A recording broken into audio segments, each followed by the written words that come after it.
हमारी आने वाली वीडियो से बाखबर रहने के लिए हमारे चैनल को सब्सक्राइब करने के बाद बेल आइकन पर क्लिक करना मत भूलिएगा। बिस्मिल्लाहिर्रहमानिर्रहीम dear students, welcome to IT series tutorial channel. अपनी इस वीडियो में हम एक फुल फ्लेज कॉन्टैक्ट फॉर्म देखेंगे कि किस तरह से काम करता है और उसके साथ साथ उसकी फील्ड्स की डाटा वैलिडेशन भी करेंगे। तो आइए देखते हैं कि हमारा फॉर्म किस तरह से काम करेगा। तो पहले मैं आपको दिखाता हूँ कि हमारा ये फॉर्म किस तरह से काम करेगा और उसके बाद हम देखेंगे कि हमें इसे कोड किस तरह से करना है। और एक्चुअली यहाँ पर मैं आपको किसी किस्म की कोडिंग करके नहीं दिखाऊंगा, क्योंकि यहाँ पर मैं एग्जैक्टली वही तमाम चीज़ें यूज़ कर रहा हूँ जो कि प्रीवियसली हम पढ़ के आए हैं। तो आइए देखते हैं कि हमारा फॉर्म किस तरह से काम करेगा। तो डियर स्टूडेंट, जैसा कि आप देख सकते हैं इस फॉर्म में 3 फील्ड्स हैं, नेम, ईमेल और मैसेज। अगर कोई शख्स इस फॉर्म को एम्प्टी सबमिट करने की कोशिश करता है तो देखिए ऊपर एक मैसेज आ जाता है, name email message can not be left blank.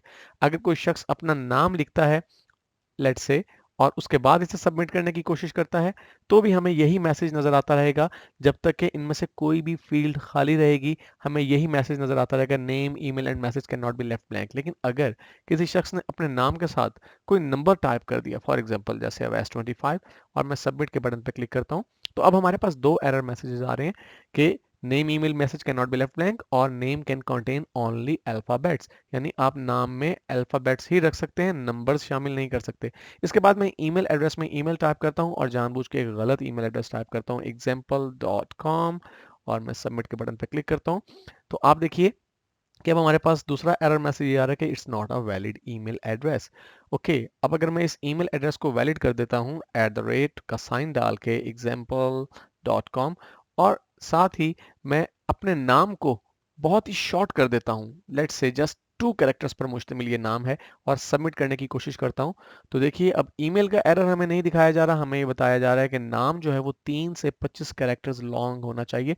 अगर मैं 25 कैरेक्टर से ज़्यादा लेंथी नाम टाइप करूंगा, फॉर एग्जांपल मैं यहाँ पे राना, मोहम्मद, मुबशिर, लुकमान टाइप करने की कोशिश करूं और फिर सबमिट करने की कोशिश करूं, तो आप देखिए यही मैसेज हमें अब दिखाया जा रहा है कि नाम जो है वो 3 से 25 कैरेक्टर्स के दरमियान होना चाहिए, ये नाम 25 कैरेक्टर्स से ज़्यादा लॉन्ग है।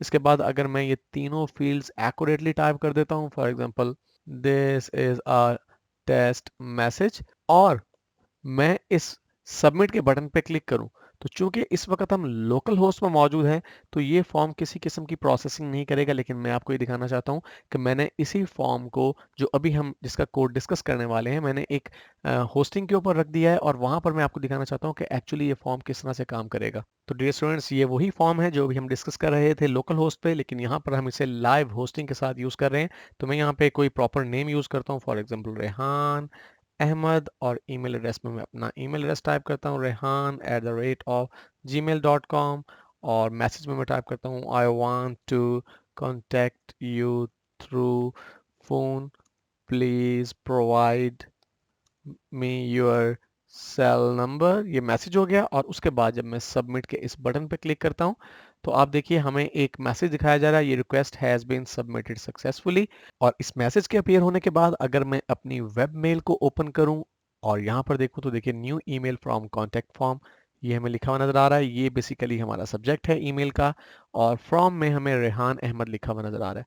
अगर मैं इस ईमेल को ओपन करूं तो आप देखेंगे कि वही मैसेज हमें यहाँ पर शो हो रहा है जो कि इस फॉर्म को सबमिट करने से पहले हमने यहाँ पर टाइप किया था। तो आइए देखते हैं कि ये फॉर्म किस तरह से काम कर रहा है। तो डियर स्टूडेंट्स, जैसा कि आप देख सकते हैं कि हमने एक बहुत सिंपल सा फॉर्म क्रिएट किया है और यहाँ पे हमने वही तमाम HTML टैग्स यूज़ किए हैं जो कि हम प्रीवियसली यूज़ कर चुके हैं। बस थोड़ा सा फॉर्मेटिंग को बेहतर करने के लिए मैंने यहाँ पे पैराग्राफ का टैग इस्तेमाल किया है अपने टेक्स्ट फील्ड के लेबल्स के तौर पे, और फिर यहाँ पे आप देख रहे हैं कि इनपुट टाइप का ही टैग हमने हर जगह इस्तेमाल किया है, और ये टेक्स्ट एरिया का टैग हमने यूज़ किया है ताकि यहाँ पे एक टेक्स्ट एरिया प्रोड्यूस हो सके जहाँ पे हम ज़्यादा टेक्स्ट टाइप कर सकें। ये तो हो गया हमारा डियर स्टूडेंट्स HTML फॉर्म। अब देखते हैं कि ये फॉर्म किस तरह से काम कर रहा है। हम बिल्कुल टॉप पे जाते हैं और यहाँ पर मैंने कमेंट्स यूज़ किए हुए हैं। तो एक्चुअली ये वो हिस्सा है जहाँ पर हम तमाम वो वैल्यूज़ जो कि इन टेक्स्ट फील्ड्स के अंदर एंटर की गई हैं वो हमने कैप्चर कर ली हैं 3 डिफरेंट वेरिएबल्स, नेम, ईमेल और मैसेज के अंदर।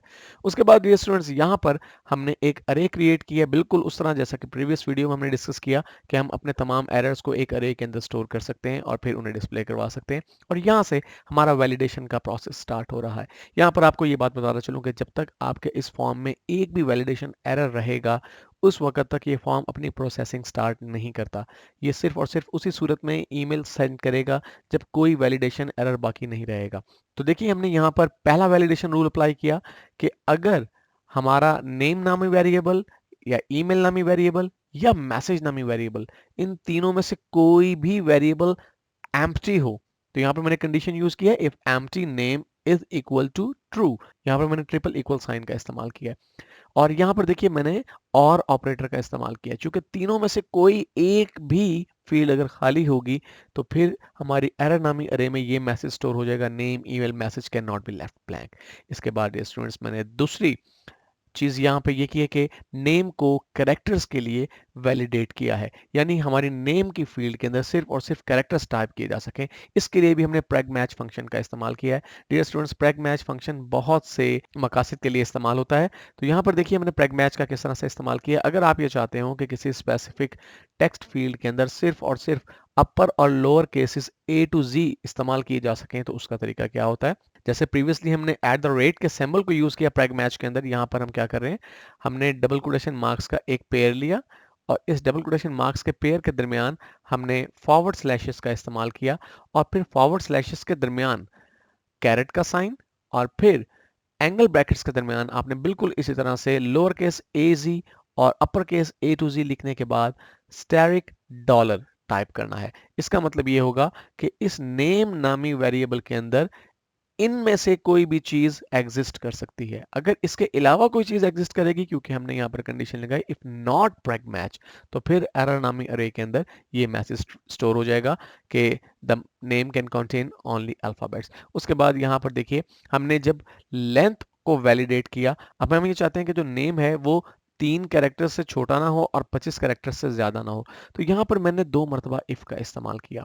पहली मरतबा मैंने इफ का इस्तेमाल इसलिए किया कि अगर आपके नेम नाम का वेरिएबल एम्प्टी ना हो, ये इसलिए डियर स्टूडेंट्स कि अगर मैं ऐसा नहीं करता और इसको मैं रिमूव कर दूं इस कंडीशन को और इस फॉर्म को अगर मैं ब्लैंक सबमिट करने की कोशिश करूं, तो हमारे पास एक मैसेज आएगा the name email and message can not be left empty, और दूसरा मैसेज आएगा this is not a valid email. उसकी वजह ये डियर स्टूडेंट्स कि अगर मैंने ये कंडीशन ना लगाई तो फिर मेरा कोड सिर्फ ये चेक कर रहा है कि क्या नेम नामी वेरिएबल की जो लेंथ है वो 25 कैरेक्टर से ज्यादा है या 3 कैरेक्टर से कम है, तो ये मैसेज स्टोर कर दो एरर के तौर पे। लेकिन ये चीज चेक करने से पहले मुझे ये चेक करना है क्या नेम टाइप भी किया गया है या नहीं। तो इसलिए मैंने यहाँ पर पहले एक कंडीशन लगाई इफ नॉट एम्प्टी नेम, यानी अगर नाम खाली नहीं छोड़ा गया तो फिर ये चेक करो कि अगर नाम नामी वेरिएबल के स्ट्रिंग लेंथ जो है वो 25 से ज्यादा हो या स्ट्रिंग लेंथ जो है वो 3 कैरेक्टर से कम हो, तो फिर ये मैसेज स्टोर हो जाना चाहिए। बिल्कुल इसी तरह से डियर स्टूडेंट्स हमने ईमेल को वैलिडेट किया है।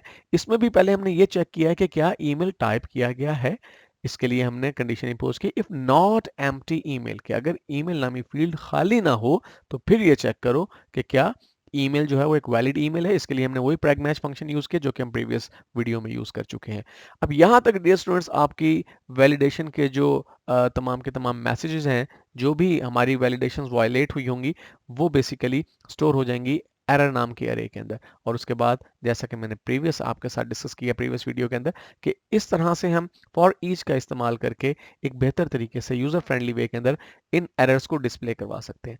ओके, अब आते हैं हम फॉर्म प्रोसेसिंग की तरफ। डियर स्टूडेंट्स, ये देखिए ये जो आपका ब्लॉक है ये एक्चुअली आपके फॉर्म को प्रोसेस करेगा। और यहां तक आप कब पहुंचेंगे, ये बात मैं आपको बताना चाहता हूं कि ये सारा कोड भी एक्चुअली एग्जिस्ट कर रहा है आपके इस इफ ब्लॉक के अंदर।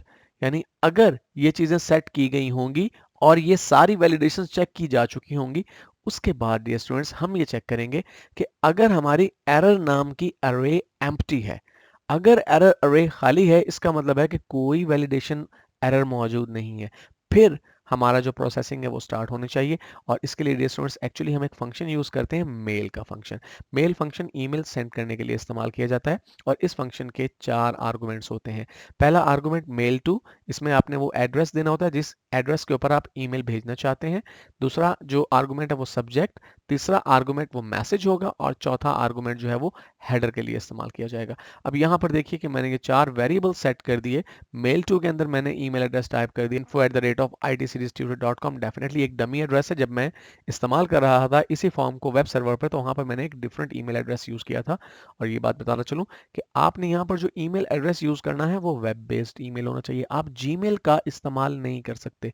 उसकी वजह ये है कि अगर आप जीमेल आईडी यूज़ करेंगे डायरेक्टली, तो फिर या तो आपकी ईमेल डायरेक्टली स्पैम बॉक्स में चली जाएगी या फिर वो डिलीवर ही नहीं हो सकेगी। हाँ, अगर आप अपने जीमेल के अंदर भी ये ईमेल्स रिसीव करना चाहते हैं, तो सिंपली अपने कंट्रोल पैनल में जाके कॉन्फ़िगर कर लीजिए एक फॉरवर्डर, यानी जो भी ईमेल इस पर्टिकुलर ईमेल एड्रेस पे आए वो फॉरवर्ड कर दिया किसी पर्टिकुलर जीमेल एड्रेस पर। तो इस तरह से आप जीमेल पर भी अपनी ईमेल्स रिसीव कर सकते हैं।